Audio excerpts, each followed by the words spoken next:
Bonjour, c'est Smartful, ça me fait plaisir de vous voir et aujourd'hui je vais vous parler de développement personnel et principalement d'un point qui m'a été utile. Dans le développement personnel, il y a beaucoup de bullshit, beaucoup de choses qui sont pas très pertinentes, pas très utiles, qui vont même des fois vous traîner vers le bas. Mais il y a des choses qui peuvent aider. Et là, je vais vous partager un point qui a pu m'aider dans ma descente dans les limbes du développement personnel. Voilà. C'est cette idée qu'en fait, on gagne ce qu'on croit mériter. Alors, attention, je n'ai pas dit qu'on gagnait ce qu'on méritait, j'ai dit qu'on gagnait ce qu'on croyait mériter. Et il y a une grande nuance. Bon. Et aussi un point important. Il suffit pas de se dire tous les matins, je mérite de gagner 500 millions d'euros par jour, je mérite de gagner 500 millions d'euros par jour, je mérite de gagner 500 millions par jour pour que vous soyez persuadé de ça et que cette réalité se matérialise. Non. Il s'agit d'y croire réellement. Et qui dit y croire réellement, c'est qu'il y a une confrontation au réel de notre croyance. Bien sûr, ça implique l'inconscient, et donc ça implique toutes les interactions et notre rapport à la réalité. Voilà.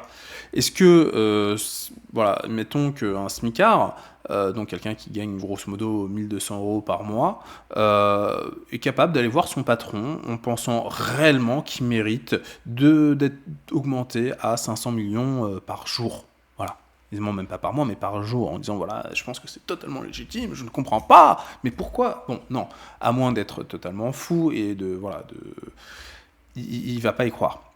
Donc l'idée, c'est de se dire, voilà, je fais un métier, donc par exemple, mettons, voilà, on a quelqu'un qui va gagner le SMIC, sauf que la personne se dit, tiens, j'ai quand même fait un bac+2, donc j'ai quand même des qualifications qui devraient, voilà, c'est pas comme ça, certes j'ai la chance d'avoir un métier, j'étais content au début d'avoir mon métier, d'avoir mis le pied à l'étrier, mais j'ai gagné de l'expérience, de 1, et puis de 2, j'ai quand même des qualifications, et donc je ne crois pas du tout mériter mon SMIC, je pense même mériter beaucoup plus, je pense que même aux yeux de ce que gagnent grosso modo les Français, donc la médiane, elle est à 2000 euros par mois. Donc c'est le prix médian, c'est-à-dire qu'il y a 50% des Français qui gagnent moins de 2000, 50% qui gagnent plus.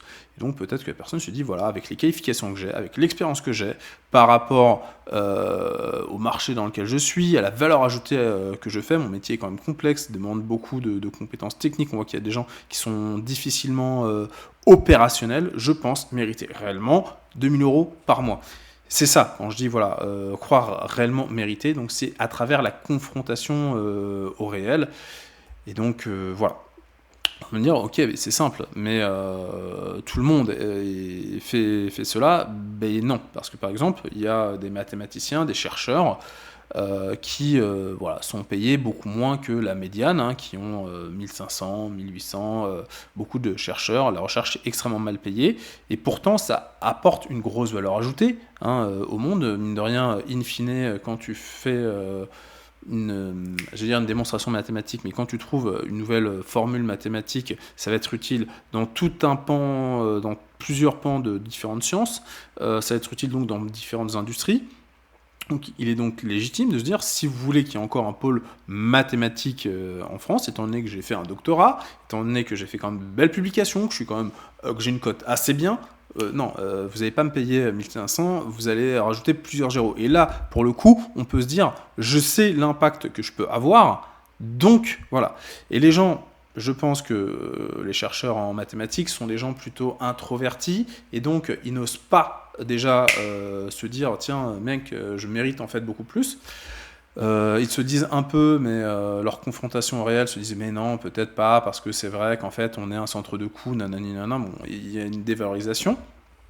Et aussi, c'est des milieux qui sont très... alors, j'ai rien contre la gauche ou la droite ou quoi que ce soit, mais c'est des milieux qui... En tout cas, j'en fais quand même le commentaire. Les gens qui sont à gauche vont généralement avoir une mauvaise image de l'argent. Considérer que l'argent, c'est sale, c'est les riches, c'est les capitalistes. Et on ne veut pas être comme nos ennemis, hein. Donc, on veut surtout pas d'argent. Et donc, on accepte cette précarité. Et donc, en fait, bon, à mon avis, c'est quand même une grosse arnaque. Il y a beaucoup de gens, à mon avis, qui se sont rendus compte de ça. C'est pour ça que, voilà, moi, faut faire attention quand même à ces croyances, parce que à vouloir en fait être juste, on se crée en fait une forme de précarité. Donc voilà, le mieux c'est de vouloir avoir le cœur sur la main, mais quand même être bien. Voilà, ce que je vous conseille. Après, si vous êtes content de votre précarité, tant mieux. Hein, mais voilà, comme je dis, on gagne ce qu'on croit mériter. Et si on se dit que bah voilà, gagner de l'argent c'est mal, que ce sont que les méchants, nanani nanana, et que c'est pas pour nous, alors on va difficilement gagner plus. Parce que bah, déjà c'est pas facile, il faut apporter de la valeur. Hein, comme je dis, il y a une confrontation au réel. Si derrière on a des barrières psychologiques, c'est impossible et vous resterez dans la précarité. C'est pour ça que je vous dis, voilà, c'est un point important qui peut réellement vous aider. Ce sera pas magique. Bien évidemment, il y aura du travail, mais ça vous permettra peut-être d'oser, et même pas simplement d'oser, dans un premier temps d'oser, parce que bah, forcément, si vous dites j'ai tel salaire ou je gagne tant avec mon entreprise, mais je mérite de gagner tant, au début, il y aura un côté mais non, mais tu rêves, c'est pas légitime, c'est cela. Mais si c'est quand même suffisamment ancré avec le réel et que vous osez, à un moment vous vous rendrez compte, mais en fait si, ça passe totalement, et on sera simplement dans une logique de revendication, de combat pour essayer d'obtenir ce qu'on croit mériter. On ne sera plus en tout cas à se dire mais tiens, je suis déjà chanceux d'avoir ce que j'ai. On se dira ok, j'ai de la chance, voilà, la vie m'a offert ce qu'elle m'a offert et c'est cool. Mais par contre, je mérite plus. Et là, je me fais avoir. Ce qui fait que vous allez travailler plus, revendiquer plus, négocier beaucoup plus fermement, parce que la négociation, elle se passe avant tout dans votre tête. Si vous pensez que vous faites baiser, vous n'avez pas serré la main de la personne. Si vous pensez que vous faites baiser, vous allez dire non, non, non, là je suis pas content, là c'est pas normal. Là vous me prenez, vous me faites une clé de bras, je suis pas du tout content, donc on va pas en rester là. Et voilà, c'est ça. La négociation, elle est dans la tête. Et donc voilà, c'est pour ça que c'était une clé importante qui me semblait intéressante à partager. Tac. Je voulais donner un exemple qui est un peu caricatural, mais qui peut être utile. Par exemple, imaginez que vous êtes un infopreneur, enfin voilà, vous voulez vendre un e-book, vous avez des idées que vous trouvez intéressantes, pertinentes, et donc vous en faites un e-book, un PDF que vous vendez sur une plateforme, je ne sais pas laquelle, voilà, vous la mettez. Mettons que vous la vendez à 5 euros. Vous dites mais c'est normal, parce que si je veux en vendre beaucoup, il faut que ce soit accessible, et je veux que ce soit accessible au plus grand nombre. Et ben en fait, le prix que vous mettez dénigre en gros vos conseils. Vos conseils ne valent que 5 euros. Or, si, mettons que vous les mettez à 200 euros, alors c'est excessif, et même moi je pense que c'est excessif, et je ne me permettrai pas de faire un simple e-book, simple PDF, avec voilà, des petits conseils que j'ai écrits comme ça, voire maintenant avec ChatGPT, on peut générer des trucs automatiquement, à 200 euros.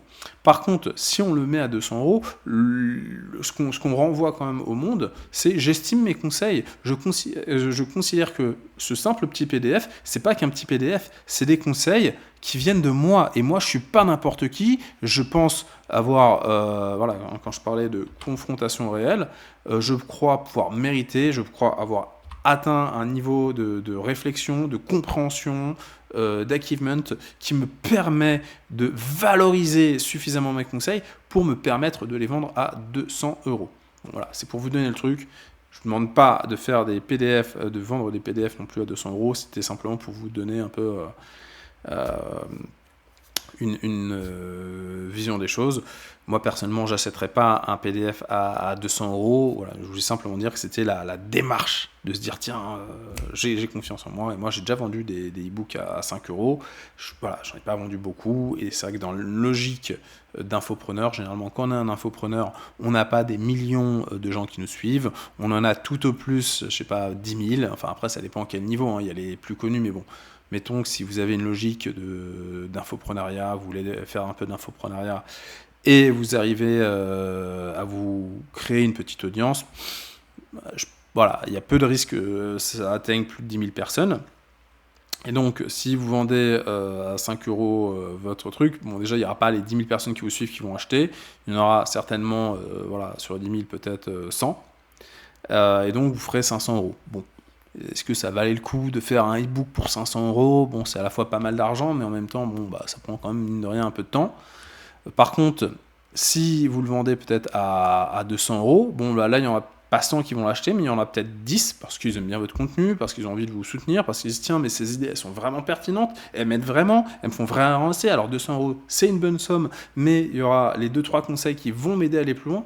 Et ça, je l'ai déjà entendu. J'ai déjà entendu des gens qui ont acheté des formations à 200 euros, par exemple, c'était d'Antoine BM. Ils m'ont dit, voilà, sa formation ne durait qu'une demi-heure, c'était des vidéos, donc là, c'était pas un e-book.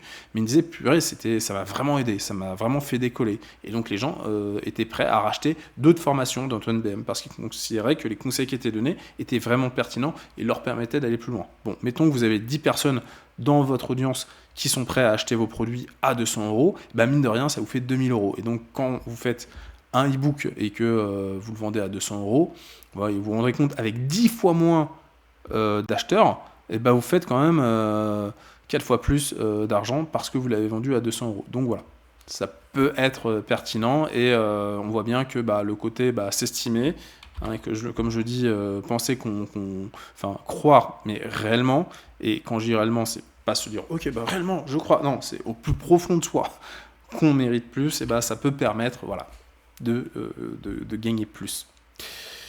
Alors voilà, après quand on a dit ça, est-ce que derrière ça va cheminer à une augmentation de vos revenus? L'idée c'est non, mais en tout cas ça vous donne un point de travail qui vous permettra d'améliorer l'estime que vous avez de vous et peut-être d'aller vers une augmentation de salaire.